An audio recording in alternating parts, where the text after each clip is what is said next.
I'm Fabiola Branches, and I'm pleased to share with you my findings on the research I've been carrying about how the three main branches of the government and how a bill becomes a law. So I hope you're going to learn more about this, to learn more in this video. Judiciary power, executive power, and I think legislative power. Judiciary power, executive power, and the legislative power. The three main branches of the government are executive branch, legislative branch, and judiciary branch. Legislative, they compose, draft, and makes laws, while judicial power, they punish someone who doesn't obey the laws, and then executive power, they enforce the law, or they put into action what the laws requires to do. I don't know, but I know something about judicial power. I know a little about the judicial power is for judging. Legislative branch is in charge of creating laws and changing existing ones. So whereas executive branch is in charge of signing laws and pardons people. So furthermore, judiciary branch is in charge of deciding whether the laws are constitutional and can overturn rulings by other judges.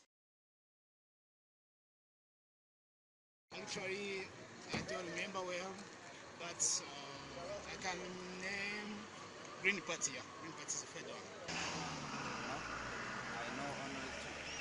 The struggle between a powerful federal government and the state sovereignties was a major threat in the play of the two-party system from the very beginning. So in the past, there was no two-party system where in the US where George Washington was the only president without a party. So the Republicans Party were born from the abolitionist movement in 1856. So briefly, in 1864 was the beginning of the two-party system of Democrats and Republicans. So in the beginning, the Republicans have been in North and pro-business, and the Democrats are Southern and more populist. So the third parties put pressure on candidates from major parties, and they can also influence the elections by taking votes away from a major party candidate.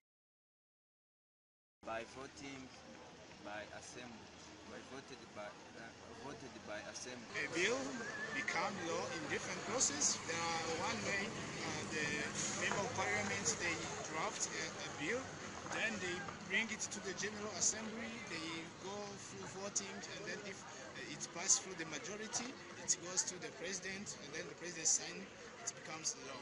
And when the president rejects it, so they revise it, and then just vote it for the second time, and then it becomes law.